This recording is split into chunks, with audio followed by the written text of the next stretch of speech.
Hello everybody and welcome to Paradise Games Thursday Night Pioneer. I'm Alex and I'm going to be bringing you 3 rounds of Pioneer tonight.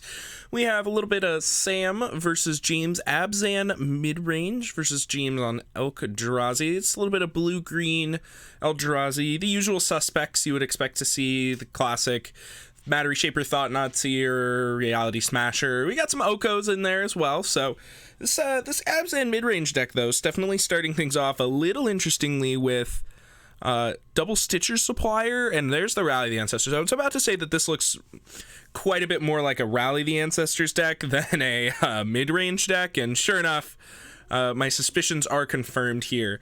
And here's a nice turn 2 Oko from James. This is pretty format defining as per usual here with Oko. He'll make a food, send it on back to Sam. Definitely interesting what Sam's supposed to do. It largely depends on the quality of his hand.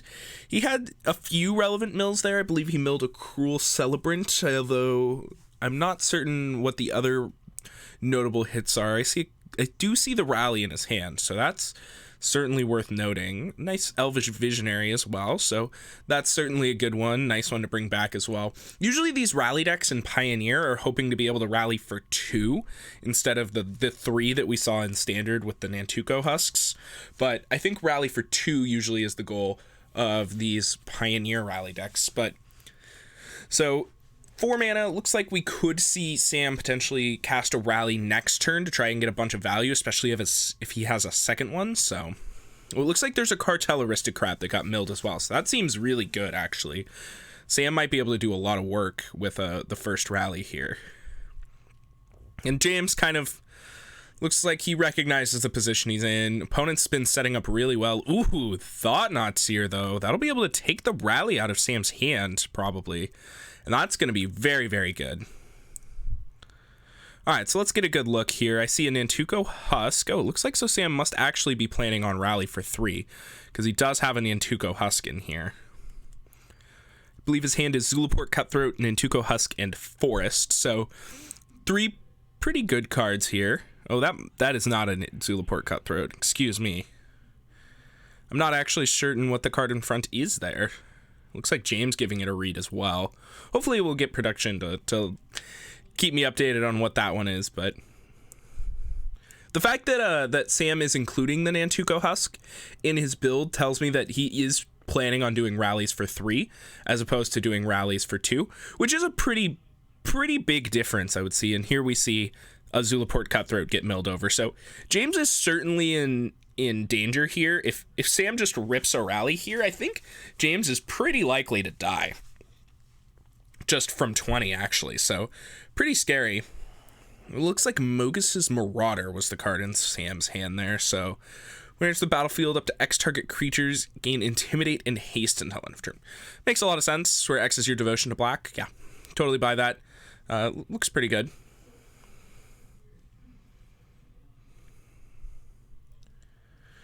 All right.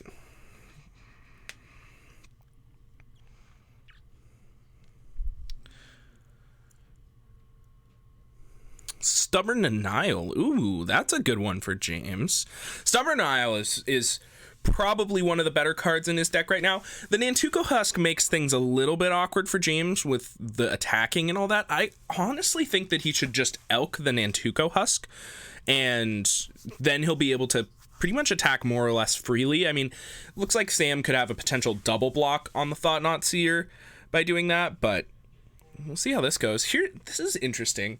I don't really like this block here from Sam. I mean, Sam could have blocked with the Nantuko Husk and then sacked those creatures, and he could have eaten the Thought Knot-Seer instead of what ended up happening, so I think I would have preferred to see that from Sam. So here's another Thought Knot-Seer. It's going to go ahead and eat the Mogus's Marauder out of Sam's hand. So now just single planes left for Sam, and now we're going to see James really try and take over the game here. He's basically got this one locked up. Sam's going to need a couple of runners here to be able to actually pack this one in. Here's another Mogus's Marauder off the top. So Sam will go ahead and play it, give itself Haste and Intimidate, but that's not really going to do anything. It's still going to stay back to defend.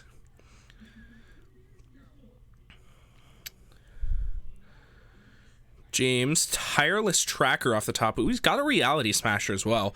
I bet we'll see that one come down. He's still going to want to hold up his Stubborn Denial, of course. I just don't think he's ever going to let Stubborn Denial down.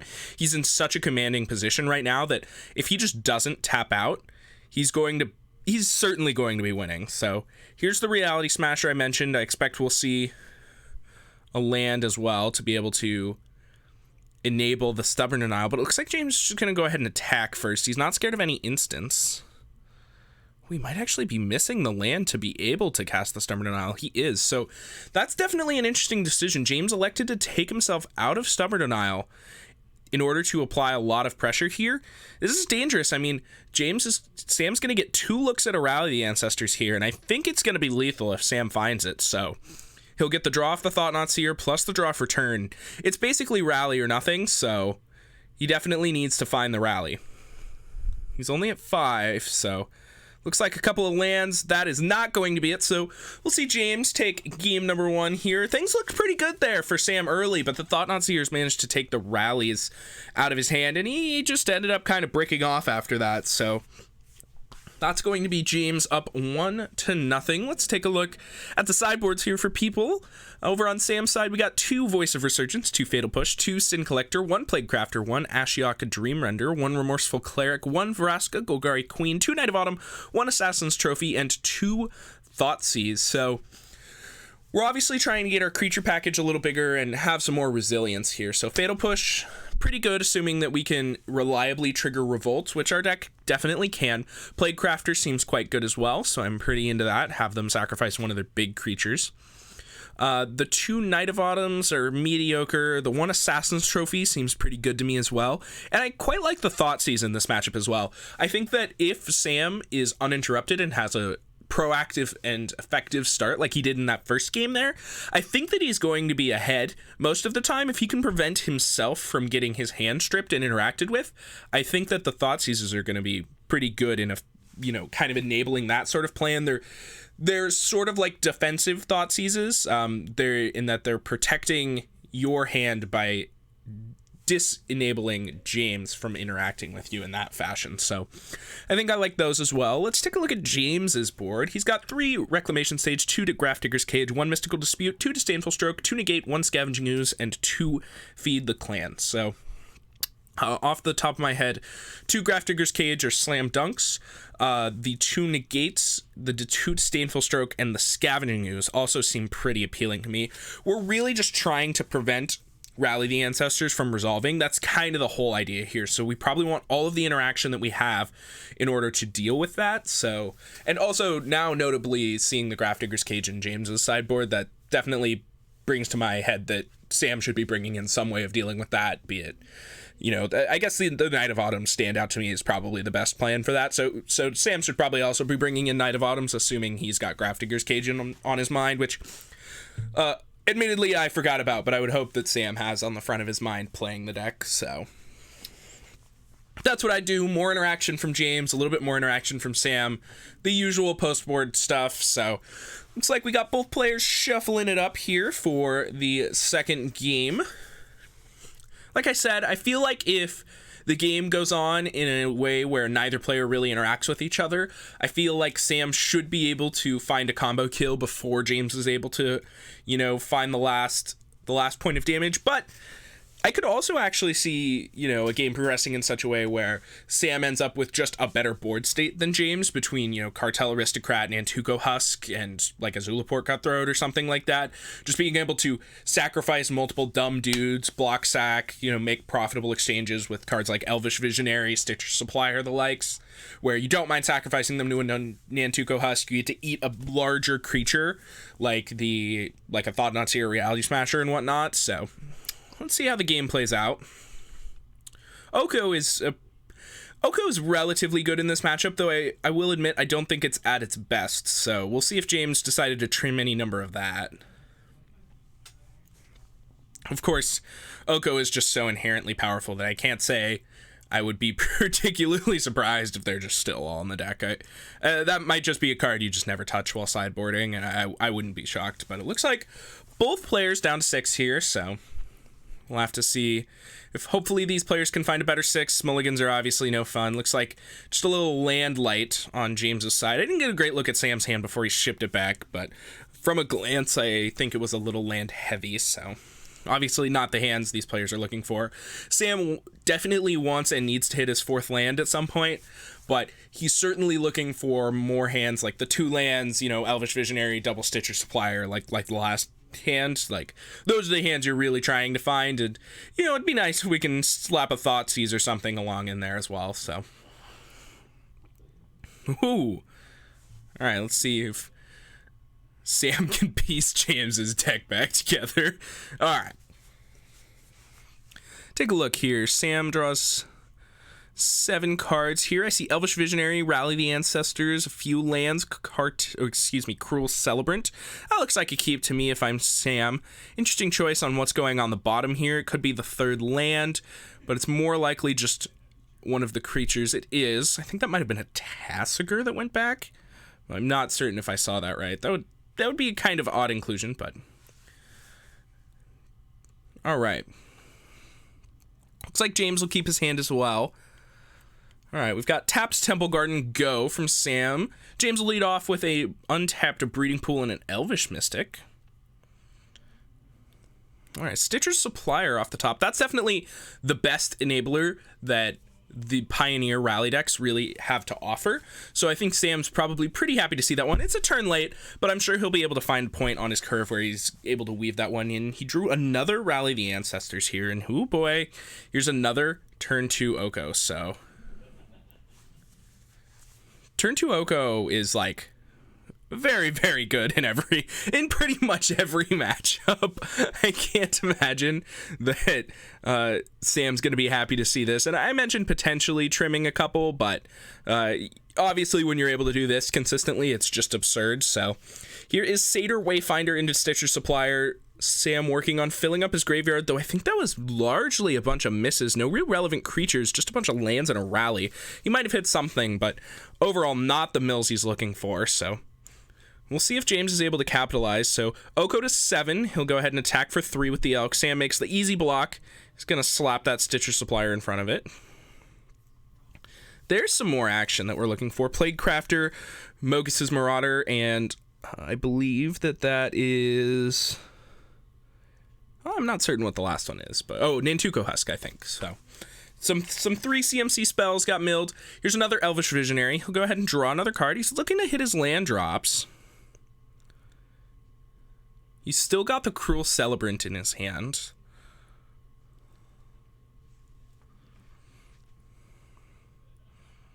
Okay, Thought-Knot Seer the draw from James. James has got to be pretty happy to see that one.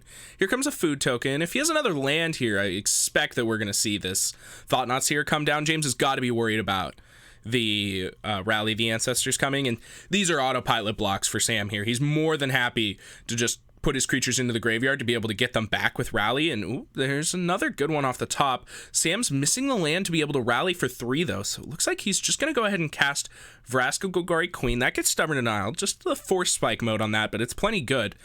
And Sam's probably fine with this. He's got the 2 rallies in his hand. He's going to want to be able to make sure that those get through on the next couple turns, so I expect that as soon as Sam draws a land, we're going to see Rally the Ancestors for 3. And even if he misses on a land, I would kind of be surprised if we don't see Rally the Ancestors for 2 next turn. I'm a little surprised at the no double block here from Sam. He elects to keep an Elvish Visionary around. That makes sense.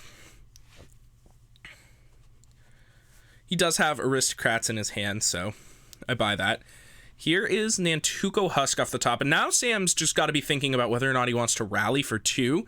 Looks like no is the answer, just missing his land drops. He's got to be feeling pretty bad about this now. I mean, if James has any form of interaction again, he's just going to wait for a land and then jam a 5 CMC spell into what could be a negate or something. So here's a land. Here comes Thought-Knot Seer. James leaving up blue mana, very notably. Matters quite a bit. All right, looks like now Sam's going to go ahead and fire off the rally for 2. I'd be surprised if James does not counter this with the Stubborn Denial. He does. So Rally for 2 is going to get countered, and here is Sam's hand. We got the Rally, the double Aristocrats, and a Nantuko Husk. So So it looks like the rally's going to go away, surprising nobody. That leaves Sam with a pretty mundane hand here. He does have a super stacked graveyard still, but the hand is not super powerful. So James is going to go ahead and make another food. Just going to slide in for 6. Sam will make a block. He's only got a single rally left in his deck, I think. I think one got milled, one got countered, that one's get exiled. So that's not a good place to be if you're Sam. This looks very rough position. He's going to have to try and win this game with combat. Ugh.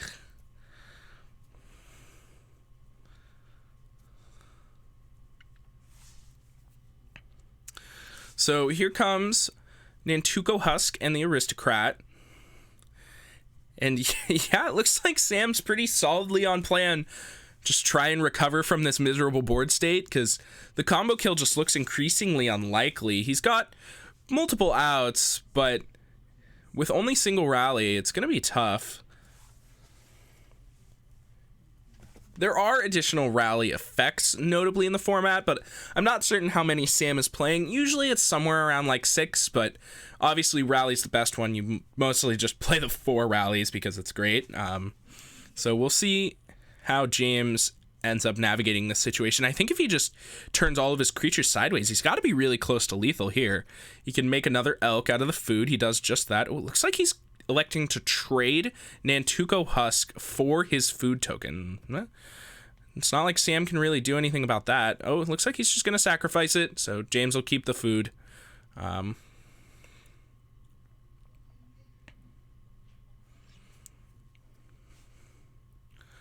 right, so now we have a Cartel Aristocrat that is indestructible, so James just firing off the -5 as basically a removal spell.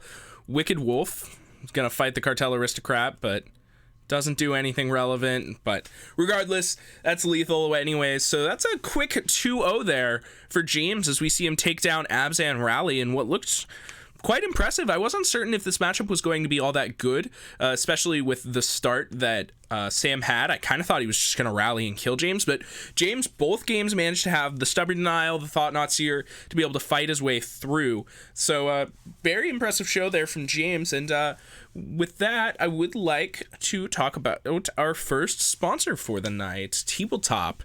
Tabletop is the absolute best in board game apparel. If you are into board games, if you are into clothes, or any combination therein, I highly, highly recommend Tabletop. They have great content, the quality's super high, and they're just really cool, man. I don't really know what to say. They're super cool. I'm into board games, so I'm really about Tabletop. The material's great, high quality, and with the holidays coming up, if you're still searching for gifts for anyone, I think Tabletop is an excellent gift for anybody who's into board gaming. So make sure you check out Tabletop, and thank you so much to Tabletop for supporting the stream. And we're not quite done yet. I've got a little bit I want to talk about. So you may have seen on Twitter, on social medias and all that we are doing giveaways every week, or every day we're streaming here this week. So this includes today, tomorrow, and Saturday. So if you are interested in winning some stuff, well, then all you got to do is watch the stream. So here we go. Let's talk a little bit about the trivia question for tonight. And this is to win a box of Christmas Dragon Shield sleeves. They're super awesome. So if you haven't seen any of the holiday Dragon Shield sleeves, you're in for a treat. I really think that this is a high EV package. You really want to bid on this one. So let's talk about this one. So you'll notice on the screen that there are 4 pictures of dragons, and there's a lot of sweet lore to go with all of these dragons, and I'm going to keep you guys on the hook for later to read you guys all that lore, but we are looking for the name of the Naya dragon. These are the Wrath dragon cycles, so these are not the Dominaria dragons, it's not Chromium, that cycle, but these are the Wrath dragons. So if you think you know the answer, go ahead and email it to promotions@paradise.games for a chance to win. And if you need a little bit more help and a little more hints, then make sure you stay tuned, and I'll be telling you guys a little bit of the lore behind all these dragons, the names of the 4 dragons you see on your screen. But if you want to hard mode it, I think that you guys should go ahead and send in your answers now. What is the name of the red, white, green, the Naya dragon?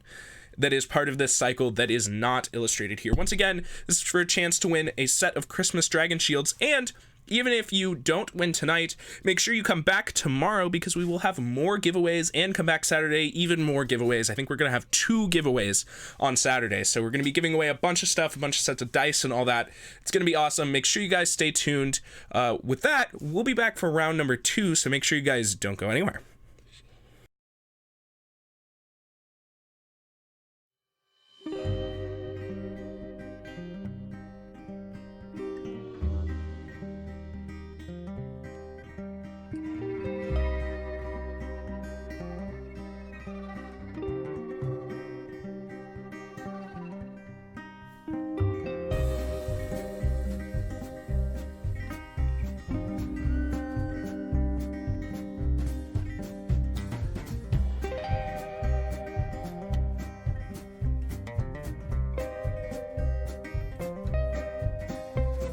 The bottom fell out of the clouds today, and the rain came down like a mirror.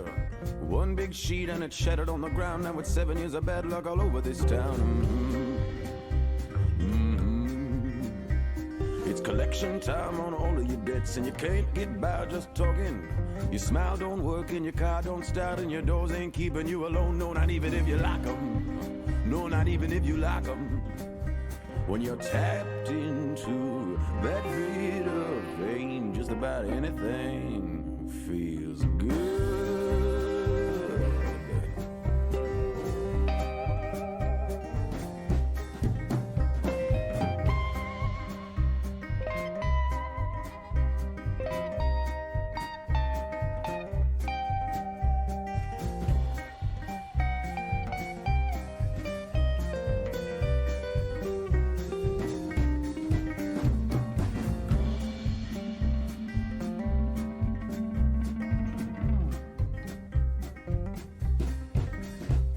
The sun tried shining on a lost boy's eyes. They reflected oh so pretty, but it's cold behind them golden shores, and the sweet light wasn't nothing more than their own damn wishing, 'cause they just don't listen. Now wish on your candles, pray to your God, cry for your mama, put $1 on the bar. It feels like breathing, but the only good feeling ain't a gamble is a sin. So I think I'll play it safe and get a gin. I'll take the devil for a spin. When you're tapped into that bitter vein, just about anything feels good.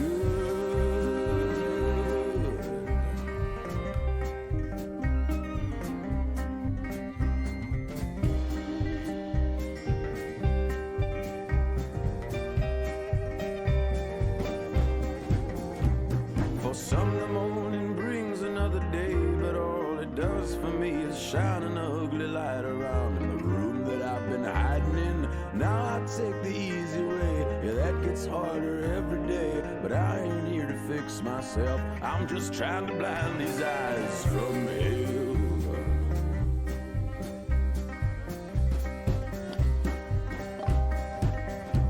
When you're tapped into that bitter vein, just about anything feels good.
I've been relying on my bruises, defined my edges against skies of gray.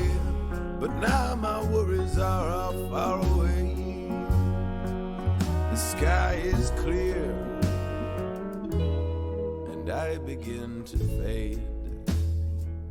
Once I believed in paradise, a place where I would never feel no pain, a state of mind I'd never have to change. But now it all looks alright, and I begin to fade. Trouble, I need you. I don't know what I am, but I ain't nothing without these blues.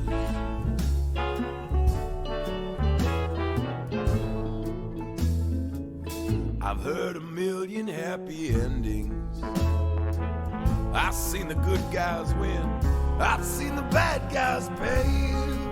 But now I never read that final page, 'cause in that sunset ride, yeah, I begin to fade. Trouble, I need you. I don't know what I am, but I ain't nothing without these blues.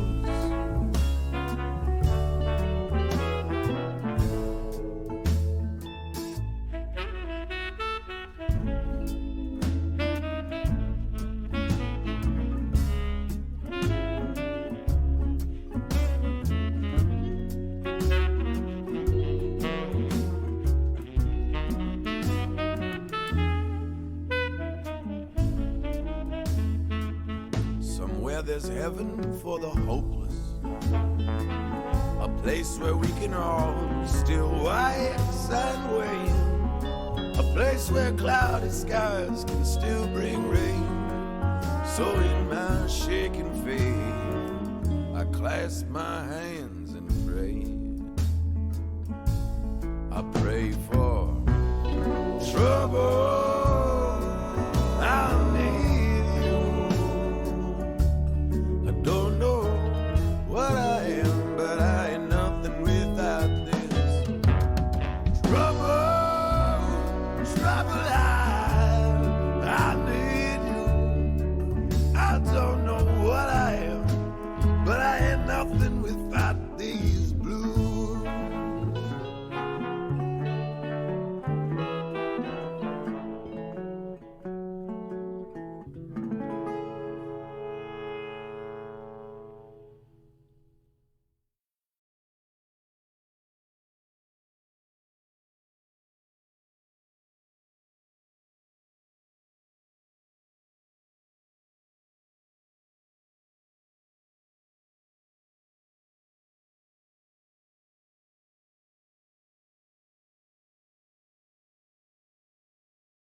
Bottom of the barrel. I like to sleep in hidey holes and barroom stalls. I like to hear the piano playing in the bloody little dawn. I like to wake up with the devil and drink him till he's gone. The queen is drunk and someone armed the pawns.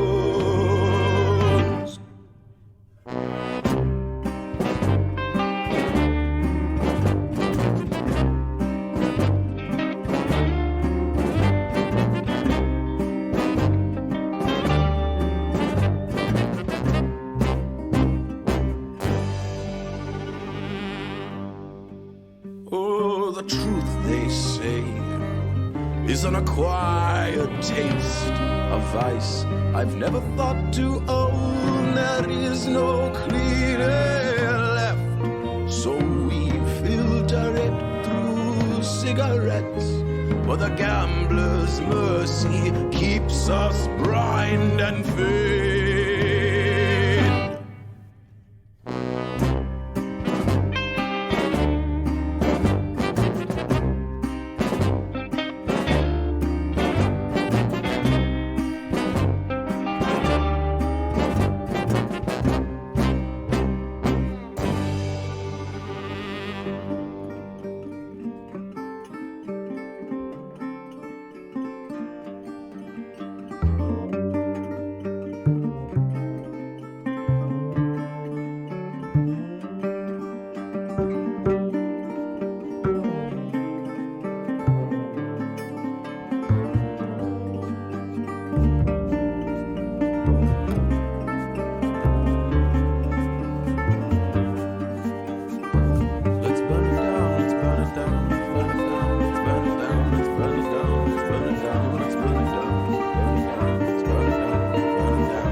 Hello, welcome back to round number 2 here for Thursday Night Paradise Games Pioneer. We have Brad versus John, so gonna be a nice fun match. Brad's playing a little bit of red-green blitz. It's playing hexproof creatures. Quite notably, that's their adaptation, or that's Brad's adaptation on the archetype. He's trying to make his creatures difficult to interact with, and trying to just cast a load of pump spells on them, oh boy, my words really got away from me, in an effort to get his opponent dead quickly. So, meanwhile, John, on the other hand, he's playing blue-black artifacts. I'm not certain why he's titled it Demir Whales, but John's got some nice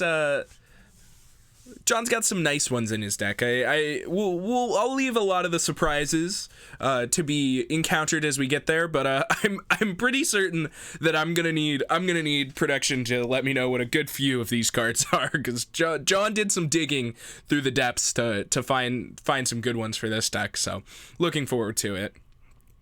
Looks like John's on a mulligan to 6 here. Oh, looks like maybe another mulligan here. Looks like Brad's got a nice 7. I see Gore Clan Rampager, Season of Growth, some lands. Looks pretty good to me. Can't really be too ashamed with any of that.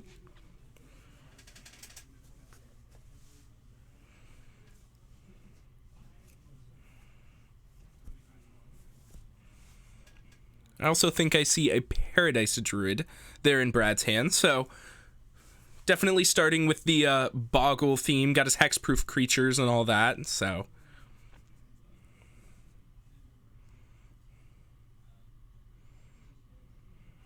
All right. Brad's giving us a nice look here at the hand. I saw it was a little fast. I saw Gore Clan Rampager, Stomping Ground. There's definitely a couple hexproof creatures in there. Bizarre Tower Archer, that's the one. So. Oh, it is not a Paradise Druid. My bad. For some reason I thought I saw a Paradise Druid, but I'm clearly mistaken. Looks like Stomping Ground tapped is going to be how we start this game off. John, after his mulligan to 5 here, his hand's looking admittedly subpar, as the usual. So John will lead us off with the tap land as well. There's Gladecover Scout off the top for Brad. And here comes Season of Growth from Brad. So this is definitely one of the engines the deck is built on, and for those of you who need to read it, I'm sure we're going to have that one up on the screen here very shortly. Essentially, it just rewards you for casting pump spells at your creatures. You're going to draw some extra cards. The creatures scry you towards your pump spells you're looking for. It's very similar to like a Reverse Shaper's Sanctuary, so it looks like John's going to play an island, send it back over to Brad. We'll see what Brad manages to do now. Temur Battle Rage off the top. And here's Bizarre Tower Archers. When it enters the battlefield, Brad will scry 1 off the Season of Growth. Looks like that one's going to stay there, though I didn't get a good look at it. I saw it was red. I assume it's a pump spell of some kind, so. Here's a card off the top for John. I can't see what that one is. I think the glare's a little bad on that one. I think it might be the black puzzle box from Kaladesh, but I'm not entirely certain. Oh, it is. It's Metal Spinner's Puzzle Knot. Hey! I was right. Let's go, me. Alright, so when Metal Spinner's Puzzle Knot enters the battlefield, you draw a card and lose a life. 3 mana, sack it, you draw a card and lose a life. So, the traditional Puzzle Knot text, so. Looks like here's going to be Gladecover Scout. Brad will go ahead and scry 1 off the Season of Growth. Looks like he's giving this one a think. His hand looks pretty powerful, and he's got a Temur Battle Rage, so anytime he manages to find any real relevant anytime he manages to find relevant threats in the form of pump spells, he's going to be able to double it. So here comes Titan Strength. He's going to draw the card he scried to the top, then he'll scry off the Titan Strength and put that one on the bottom, Forest for turn. Presumably he scried that one to the top, and then he's going to go ahead and bash John down to 15, so pretty effective there. That Titan Strength replaced itself, dealt 3 points of damage, and scryed a card to the bottom. Gotta be feeling good about that if you're Brad. Although he does look a little bit Teamer Battle Rage flooded. He does need to find another land to be able to Gore Clan Rampager plus Teamer Battle Rage, which I believe he has like two of those, I think, from a quick flip through here. So, all right. Looks like we're back over to John's side now. Looks like he's hitting us with a Servo Schematic. Boy, John's really got these Kaladesh uncommons on lock here. So when Servo Schematic enters the battlefield or is put into a graveyard from play, you make a 1/1 colorless Servo. So John's got his 1/1 colorless Servo game on lock. He's trying to look to block, but this does not seem like it's going to be a particularly effective plan here against Brad. Here's another Brasara Tower Archers. He's going to go ahead and scry one Forest on top. He's going to send that to the bottom. That leads me to believe he's probably found another land already, because if he didn't have his 4th one, I'd be inclined to draw it. All right, so here is attack with Glade Cover Scout and the Brasara Tower Archers. John's going to go ahead and make the tempting block. Brad's going to give him the bad news with the Titan Strength, so Brad will draw a card, it's Bone Crusher Giant, then he'll scry one Season of Growth to the bottom. John's going to take some more damage, but he is looking real rough on this mulligan to 5 here. It's going to be really hard for me to imagine a real world where John's going to be able to come back from this one knowing the contents of Brad's hand. And it is possible, but this next turn needs to be very large. I mean, we're thinking, I want to see like a Bantu's Last Reckoning or something similar in order to see John get back in this game, but I don't think that he has anything like that. So here's Scrabbling Claws, or Scrabbler's Claws, if you'll excuse me. It's essentially a discount relic of Progenitus. It only scries, and but other than that, it essentially does the same thing, although it does exile itself, which is somewhat noticeable in Modern, where I've seen some people try and play it instead of Relic of Progenitus so that you can loop certain artifacts, instead of Tormod's Crypt. All right.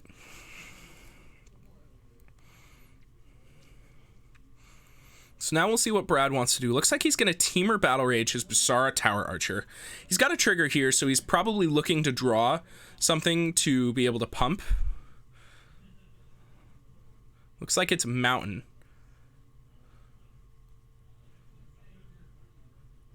Unfortunately, he's not going to be able to play the Mountain before the Teamer Battle Rage resolves. So we might be missing out on the Ferocious here from the Teamer Battle Rage, but that's probably not the end of the world. So the Teamer Battle Rage will resolve.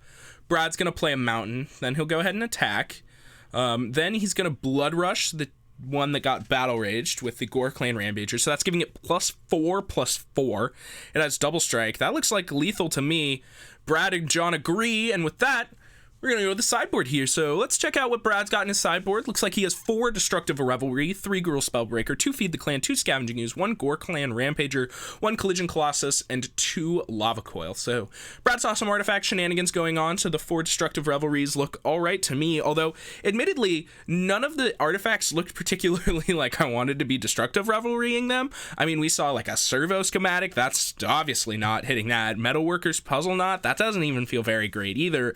So looks like Brad's probably going to bring in some number of that, but I think 4 is almost certainly too many, which is somewhat strange against the artifact deck, but that's just given what me and Brad saw that game.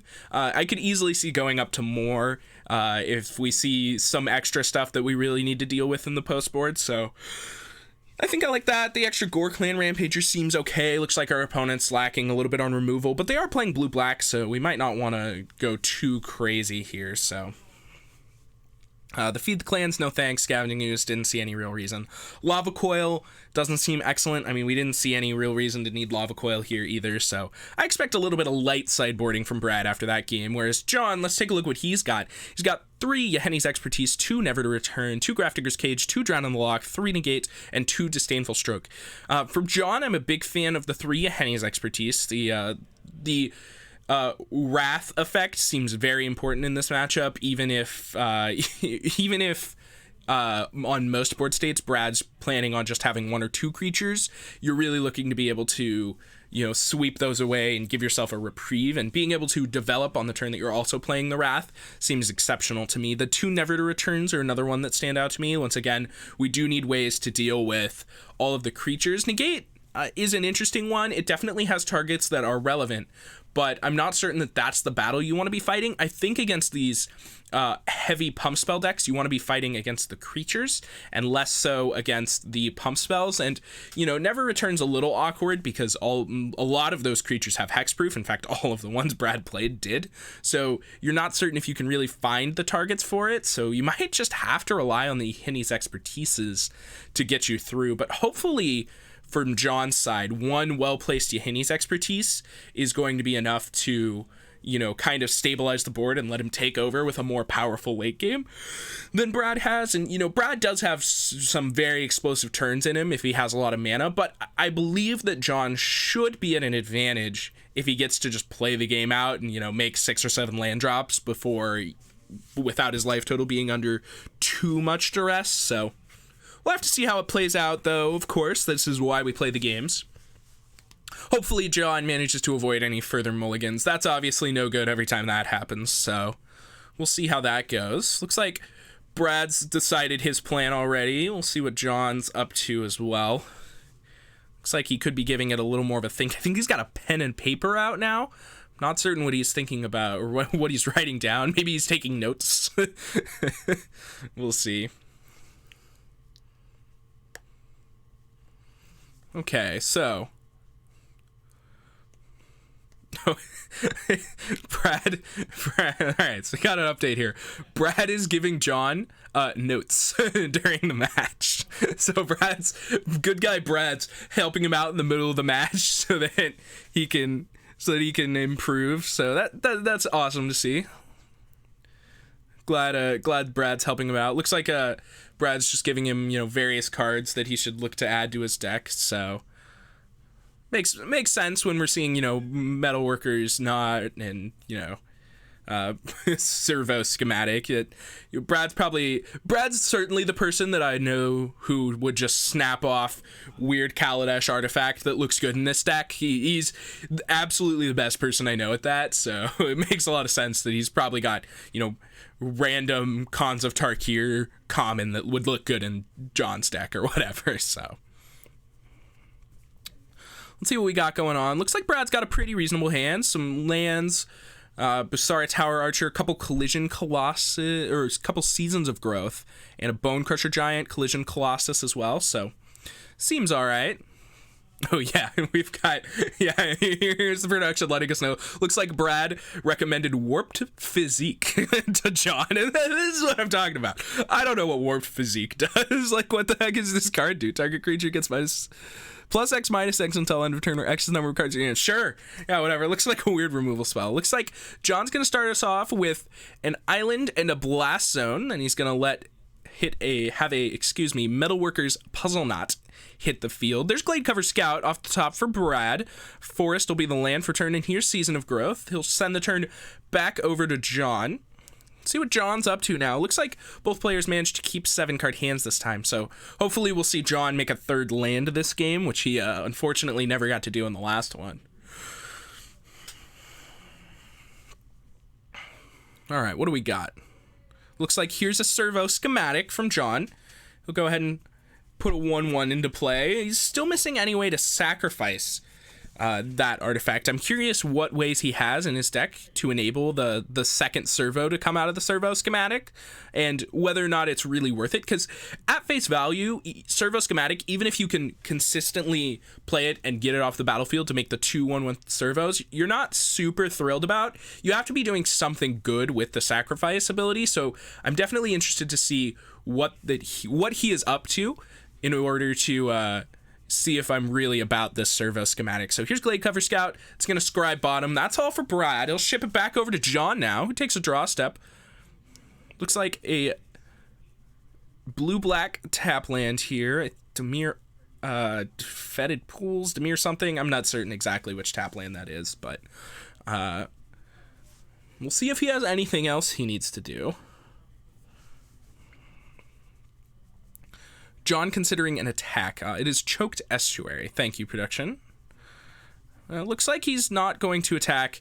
On the end step, Brad's going to go ahead and stomp down the servo. John, take a think about that one. Looks like it's just going to resolve, so Brad definitely getting use out of his mana here. Feeling pretty good about that. There's Titan Strength off the top, I believe. He'll take 2 off a Stomping Ground, so John's got to be expecting some action. Here's Season of Growth. Oh boy, now Brad's really in danger of going off hard here.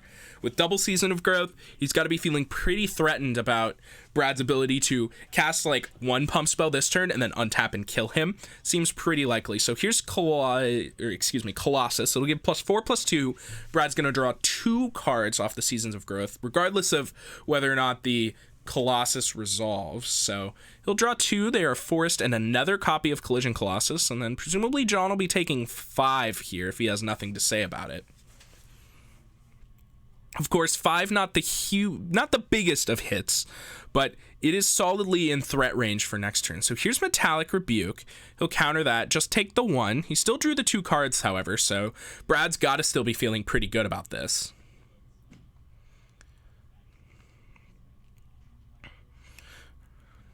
Top card for John looks like another copy of Choked Estuary. So more tap lands from John. Looks like he's prioritizing making his mana functional over, just a bunch of basics and Watery Grave or whatnot. I'm sure he's got the Watery Graves and whatnot in the deck or whatever, but he's really just making sure he has access to all of his colors with these tap lands, and that is definitely some of the price you pay for playing cards like Blast Zones. So we'll see if it really comes back to bite him. Here we've got Reverse Engineering. It's going to draw him 3 cards. Reverse Engineering, another Kaladesh All-Star here. John's whipping out the Kaladesh block constructed here. All right, Titan Strength's going to power up the Gladecover Scout. Here comes Colossus. That'll give another +4/+2.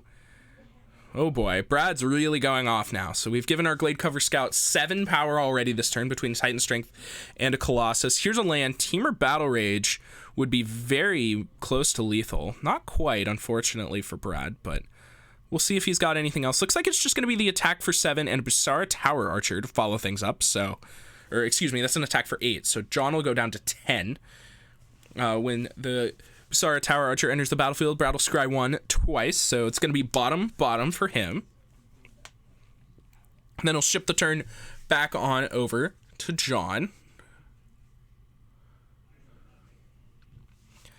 All right, John drew 3 cards last turn, so hopefully he manages to find something to deal with these threats. Yahenni's Expertise on this turn looks really good. Oh, and I think he might have drawn it off the top there. Yahenni's Expertise would be phenomenal right now from John. It would leave Brad with no threats on board, and of course Brad's still got that Bone Crusher Giant hanging out in the Adventure Zone. He's got a couple Gore Clan Rampagers in his hand. He's drawn a bunch of cards off the Seasons of Growth, but still, that's definitely a step towards clawing back into this game. He's got a Saheeli in his hand as well, so we'll see what he wants to do. Looks like this might be that Yahenni's Expertise. It is. So here comes Yahenni's Expertise. Brad's creatures will go away, and I expect John to put a Saheeli into play off this. This is very good, admittedly. Like, I think if he has a follow-up, like any 1-mana artifact here, he's going to be in really good shape. And even if he just ships the turn back over to Brad, which it looks like he will be doing, I don't hate his position from this point. So we'll see what creatures Brad wants to deploy onto the battlefield to begin re-threatening, but if John has a really good turn next turn, he could easily run away with the board state, and even the amount of pump spells in Brad's deck, if he doesn't find ways to give trample, like Temur Battle Rage, he's going to be out of luck. So here comes the Bone Crusher Giant. He'll scry a couple times, send some lands to the bottom. I expect we'll see a Basara Tower Archer and a Gladecover Scout as well from Brad. I believe he has both of those cards. Looks like he taps... he has to tap the double green, but only has the mountain to be able to...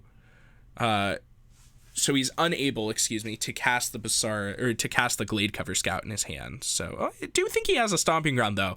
I think Brad probably should have shocked in the Stomping Ground instead of play the mountain there and cast the Glade Quiver Scout. It's worth noting that potentially he's playing around the second copy of Yahenni's Expertise with this play, but I think with double Gore Clan Rampager in your hand as well, I think we have a reasonable enough backup plan of just start casting my Gore Clan Rampagers next turn, that I think I like casting the Glade Quiver Scout, especially because we get the Scry 2 out of it, so doesn't seem too bad. Oh, this is a Barkhide Troll, excuse me, not a Basara Tower Archer, so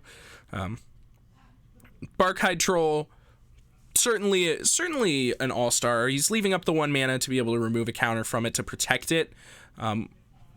Even still, I think I would have preferred to see the Glade Cover Scout here, because we're presenting enough threats that we're not too worried about any one of them getting taken down. But regardless, if John doesn't have another copy of Yahenni's Expertise, he's going to be really hurting right now. And 2 Gore Clan Rampagers is admittedly not the worst thing Brad could have in his hand for John. They don't draw more cards off of the Season of Growth because they don't cast themselves. So Blood Rush is not a cast. Ooh, is this Demon of Herald of Anguish? Something like that? I'm not certain which demon this is. I definitely recognize the artist, the Kaladesh demon for sure. I'm just not entirely certain what it is. Oh, it is Herald of Anguish. Let's go. All right. So 7 mana, 5/5 with Improvise and Flying. At the beginning of your end step, each opponent discards a card. 2 mana, sack an artifact. Target creature gets -2/-2 until end of turn. So the Saheeli looks like John wants to use the Saheeli to downtick on the Herald of Anguish in order to make Brad discard an extra card on end step, and that seems pretty good to me. I mean, having Brad discard 2 cards as opposed to just the 1, not bad at all. Definitely a worthwhile use of our Saheeli's loyalty. We'll see if he ends up doing just that. Of course, looks like he doesn't really have anything going on. Looks like at the end of his turn, Brad's going to go ahead and discard Stomping Ground. Looks like John decided against making a copy of Herald of Anguish, so just going to leave the Saheeli at 5. All right, here are the attacks. I assume that these are both at John, as he does have lethal here. Depending, whichever creature does not get blocked, Brad can just go ahead and double Gore Clan Rampager for lethal here, and I don't think that John's going to have an answer to that, so I think we're going to see Brad take the match in 2 here, assuming I'm not missing something. So Gore Clan Rampager and Become Immense on the Barkhide Troll means that we're just going to see lethal. There's the handshake. Brad takes it down with the good old green-red Blitz deck, and this deck looks pretty sweet. I'm pretty in, I think. And granted, I don't think that this is probably the absolute best thing that you could be doing in this format. I think there's a little bit too much interaction floating around still, even if we're trying to do the hexproof thing in the form of there's a lot of Settle the Wreckage and Supreme Verdict flying around, and I'm not certain we line up super well against that. And also, it looks like the deck probably just isn't quite fast enough to really compete with the likes of Nexus or whatnot, though I'm sure it has draws that can, and you probably get blown out pretty hard by Fog. But maybe if we see the Nexus of Fate's decks leave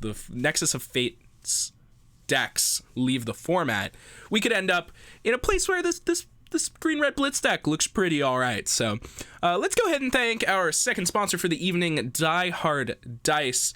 Die Hard Dice is the absolute best in metal dice. If you like D&D tabletop games, anything like that, you absolutely have to get a set of Die Hard Dice. They are perfect for all of your role-playing game needs. I thoroughly enjoy them at D&D sessions. They're awesome, and they just look really cool. They feel great to roll.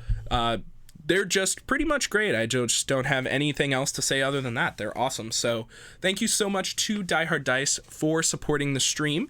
And if you are looking to get your hands on some Die Hard Dice, make sure you keep tuning into the stream as we will be giving away multiple sets tomorrow and Saturday for watching the stream. You may have seen the little trivia blib earlier, and hopefully you've got your answers in already. But if you haven't seen the trivia from earlier, well, then you're just going to have to wait around till after next round when we run back the trivia. I've got some extra hints to give you guys this time, so in case you weren't quite sure what was going on in the first one, hopefully these will help you out. Regardless, thank you so much to Die Hard Dice for supporting the stream. With that, we'll be back for round number 3. I'm sure it won't be long, so make sure you don't go anywhere.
Alrighty, everyone, welcome back to the third and final round of Pioneer here at Paradise Games. We got Brad and James, both of the winners of the last two matches, facing off now in the feature match for the third and final round for the undefeated trophy. Let's see how this plays out. We got Blue-Green Eldrazi versus Green-Red Blitz. This one in theory is definitely a little puzzling to me. So I can easily see James kind of just taking over the board state with too many large creatures for Brad to be able to effectively punch through. But I could also easily see Brad just having pump spell after pump spell after pump spell after pump spell in order to just keep getting over these creatures and James eventually running out of relevant threats. So we'll see how this goes. I think that the Stubborn Denials seem pretty good in this matchup for James, as Brad's probably going to be forced into trying to get his creatures through in combat, so we'll see how it goes. I also think that potentially Brad could just not have enough pump spells that pump toughness. He's got a lot of +3, +1, +4, +2-esque effects, but without First Strike or like Teamer Battle Rage that gives Double Strike, for example, his creatures are probably just going to be trading with the large Eldrazi, and that's usually not as good. You're essentially 2-for-1ing yourself if you don't have a Season of Growth or something. So here is a Troll. Of course, it's going to be a 2-mana 3/3, so bigger than what James is up to currently, although I expect that to change going into James's next turn. He's got that Lovestruck Beast hanging out. James does have the ability to turn it into an Elk. It would turn it into a 4/4 Elk, of course, but it would remove the ability for it to gain hexproof. But I doubt James really cares about the hexproof of Brad's creatures so much in this matchup. He really doesn't have that much interaction for creatures in his deck. It's mostly Stubborn Denial and, creatures from James. So here is Thought-Knot Seer. Here goes Brad's hand. It's got a couple of mountains to start. I see a Teamer Battle Rage under those mountains as James makes us work through it slowly. Here's a Season of Growth. Interesting that we saw Brad deploy the creature first. Gore Clan Rampager, and then a second Teamer Battle Rage are the other two cards in hand. So this is an interesting choice. If I were James, I'd probably lean towards taking either the Season of Growth or the Gore Clan Rampager.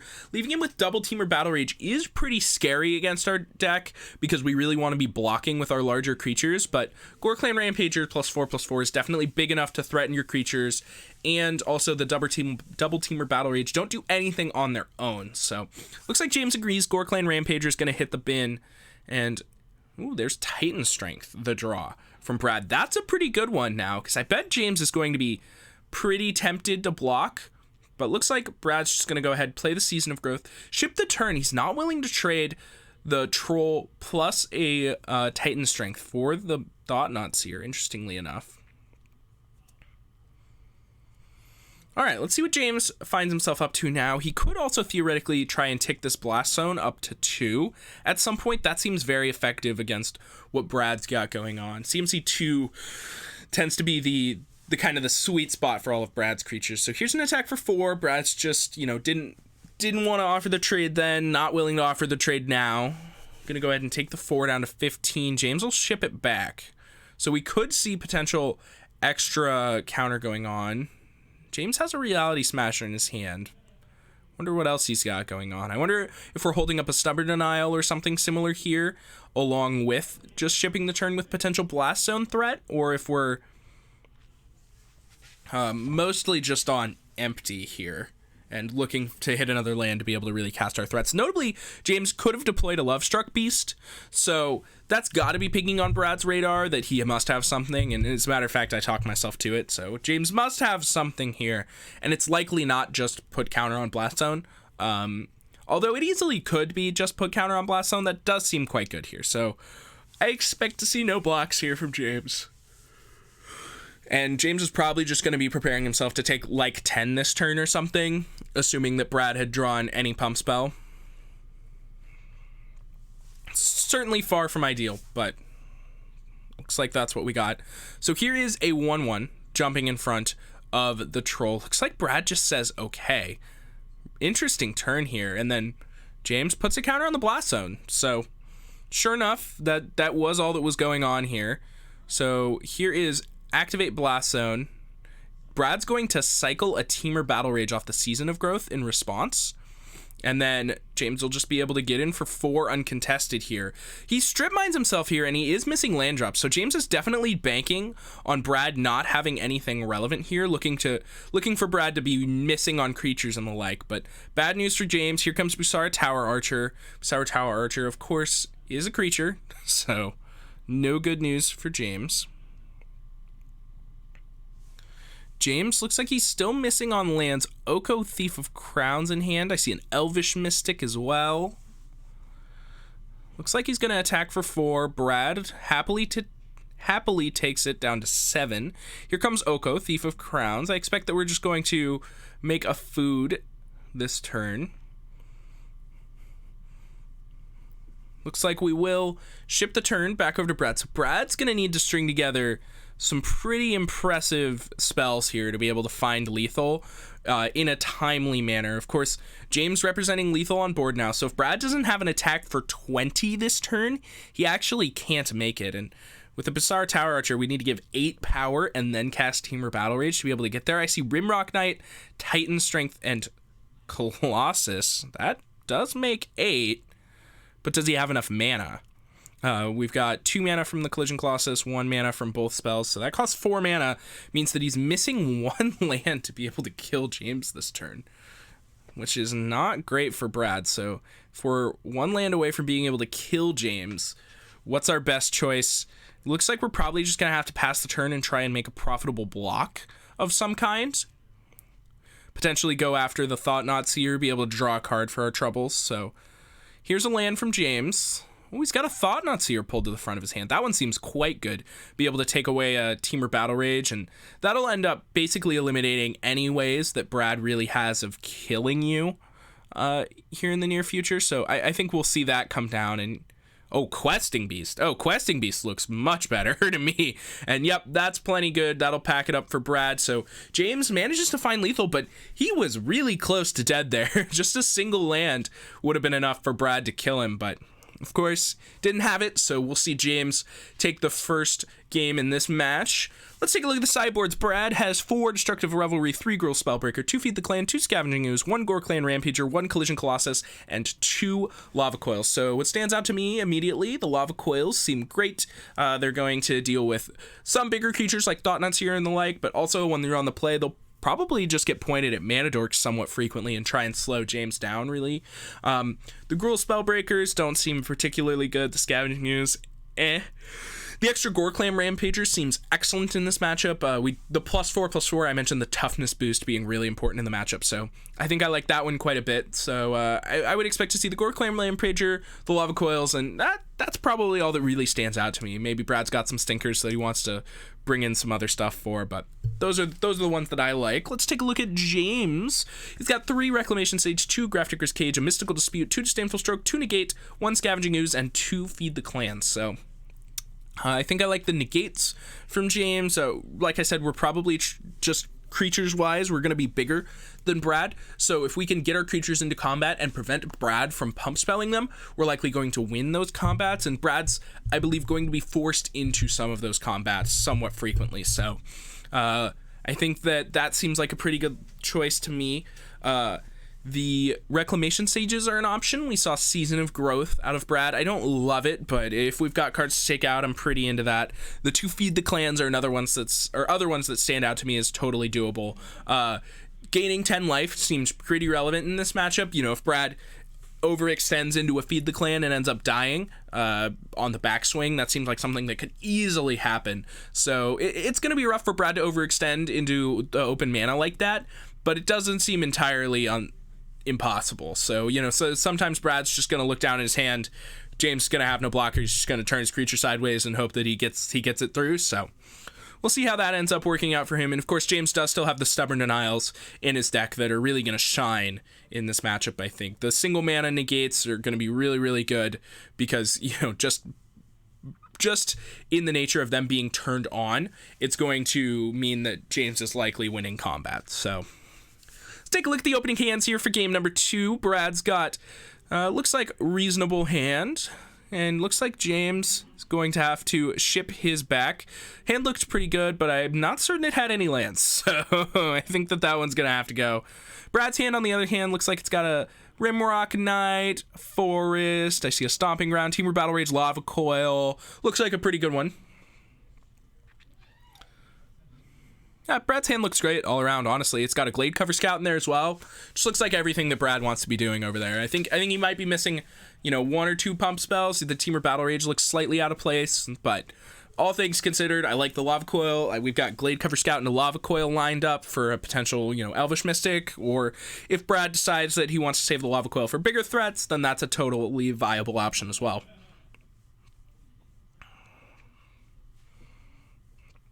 All right, let's take a look at James's 6 here. Hopefully you can find something more reasonable than the old no-lander of last hand. I see Stubborn Denial. That one stands out. Blast Zone.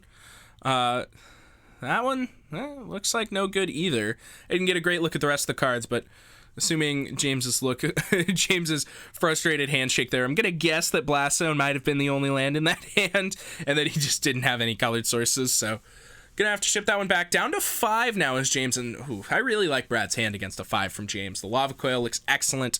Teamer Battle Rage is, not excellent on its own, but assuming we have any help from the top of our deck, it's gonna get there. We have plenty of lands. Our draw is always gonna be functional, and that seems pretty good against a opponent mulliganing to 5. So let's see how James's 5-card hand looks. Definitely going to be looking for something special here. There's no Eldrazi Temples in the format, so those really, explosive turn 2 Thought-Knot Seer-esque draws are nowhere to be seen in this deck, unfortunately.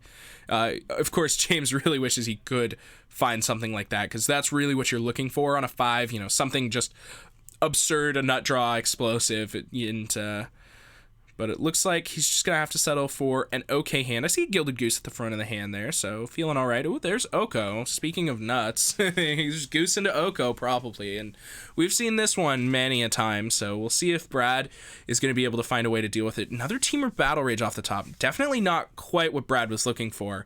Here's an attack for 1. James, not willing to risk his goose, will just take it. I expect that had James blocked, he would have just said okay, that takes 1 and made the same play.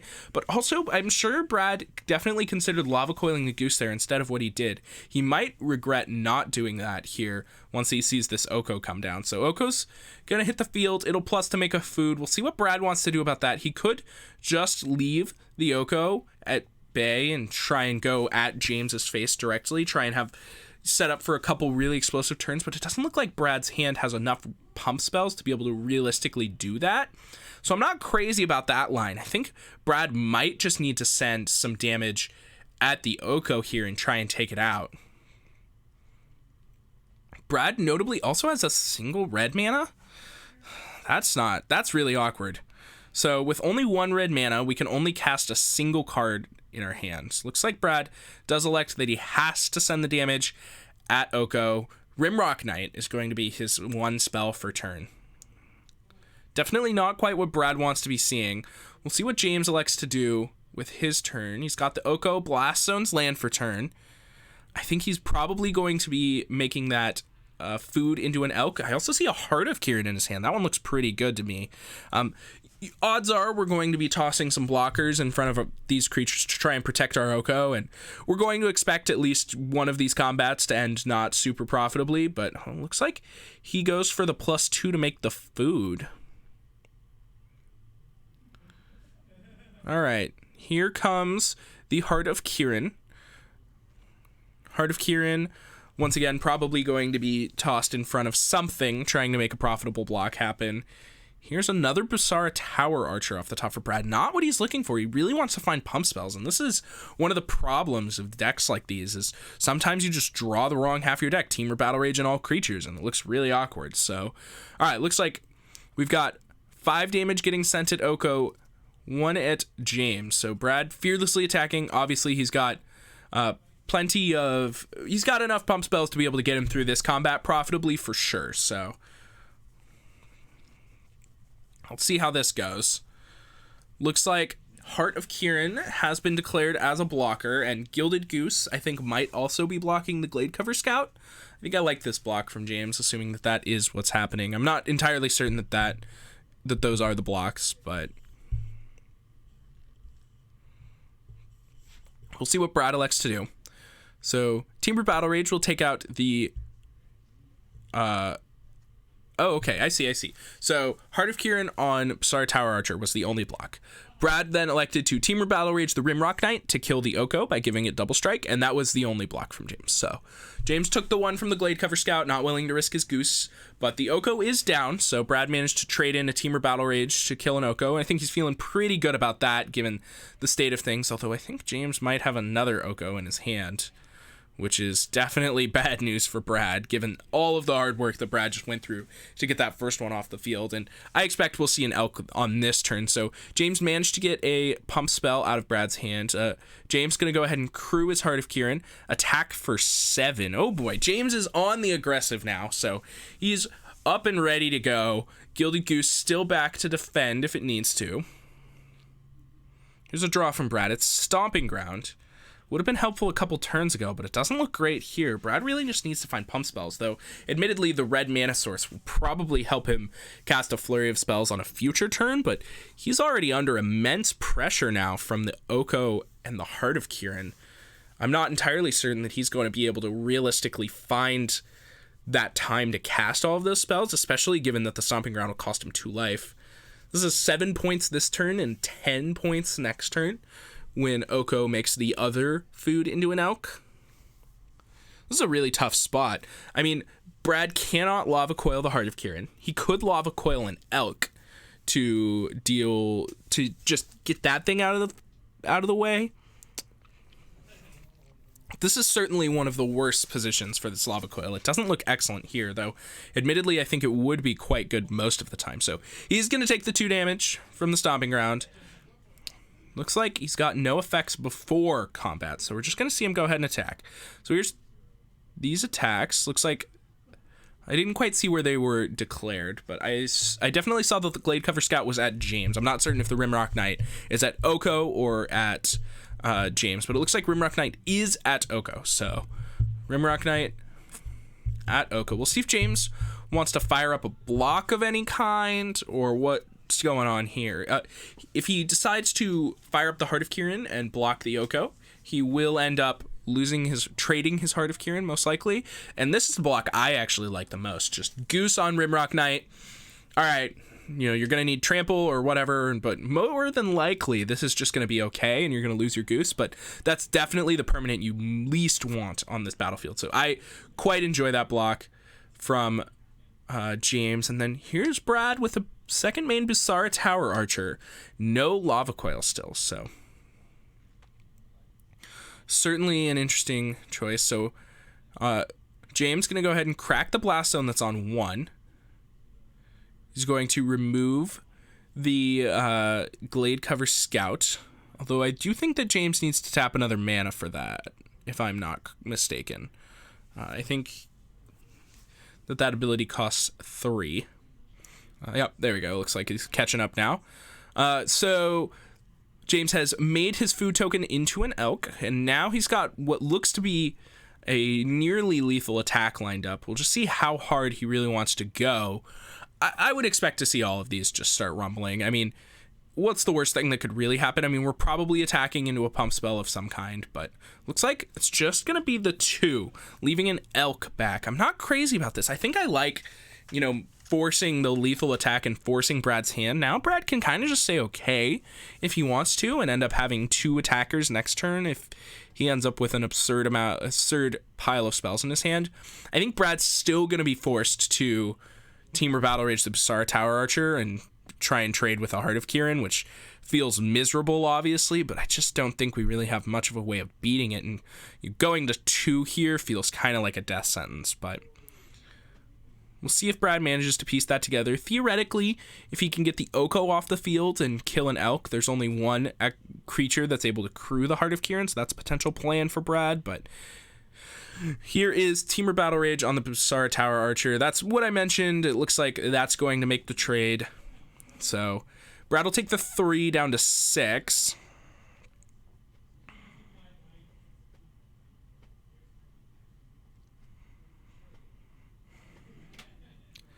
I didn't catch what the draw was there for Brad, but it's it's Forest. That is not good news.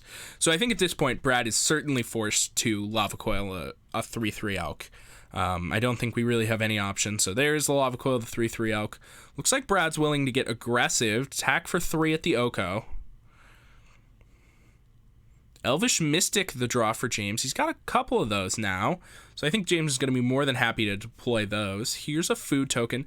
The food token, surprisingly relevant here. Despite, his life total not being under any duress immediately, it's certainly quite good at making sure that he can't end up losing a race at some point. 2 forests, the only cards in hand for Brad, means that spells the end of the game. James, congratulations on running it up here at Pioneer at Paradise Games. Well done, my friend. We saw him clean some house with Oko and making a real case for why Oko is not a reasonable card. So it's definitely always enjoy watching Oko clean up some people in every format as per usual. So good job, Oko. Well done winning the game once again. So with that, I promised you guys some trivia a little earlier, and I am not here to disappoint. I've got some sweet facts to go with the trivia. So let's take a moment to talk about what you are winning. You are winning a new sealed box of Christmas Dragon Shields. They are excellent.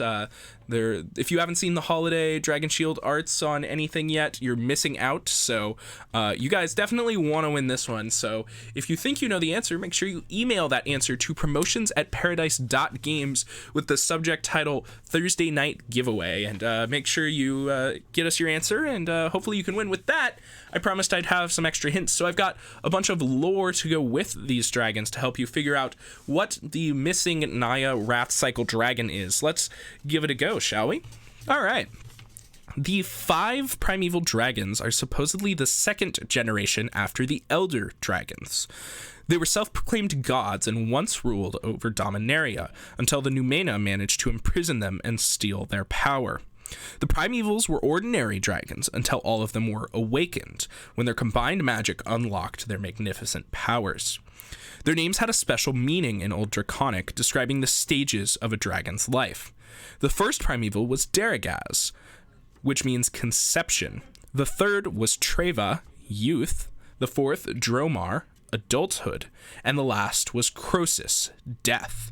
The second dragon, the Naya dragon we're looking for the name translated to childhood. So what is the name of that dragon? It is a magic card. It is red, white, and green.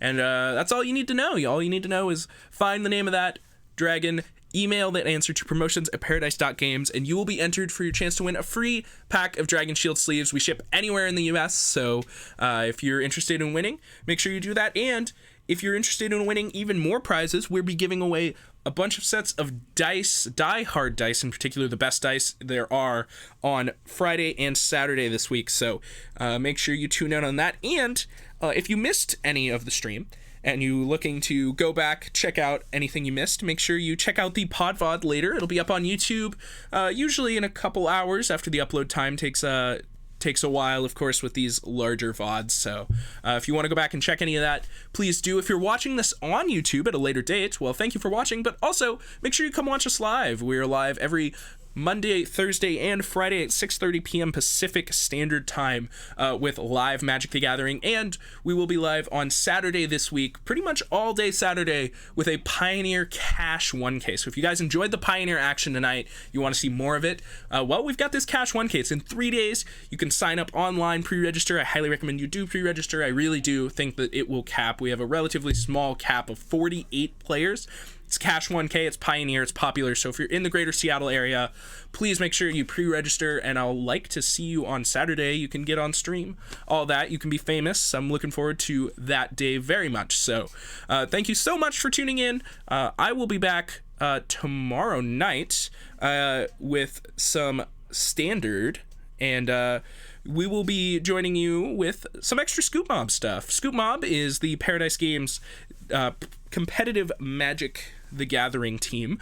If you are interested in learning more about the Scoop Mob, you can check out our Discord channel, which you see the link for on screen. We also have a Twitter @MobScoot. I am a member myself. There's a lot of other great members. They're all, relative locals and all that. They're phenomenal players. So I think that if you are looking to talk to us at all or anything like that, the Discord's the best way to do that. And come check out, come hang out with us. I think we're having a great time. It's still getting our feet under ourselves to start, but we're going to be traveling to a lot of tournaments. We got our jerseys in the mail and all that, so you can expect a lot of stuff about Scoot Mob in the near future, and hopefully these guys are going to tear down this Pioneer 1K in the near future. But if you have something to say about that, make sure you show up and stake your claim here. So once again, I'll be back tomorrow at 6:30 p.m. Pacific Standard Time for some Standard, and then we'll be giving away more stuff there. So if you guys want free stuff, I will see you then. Thank you so much for watching. I'll see you later.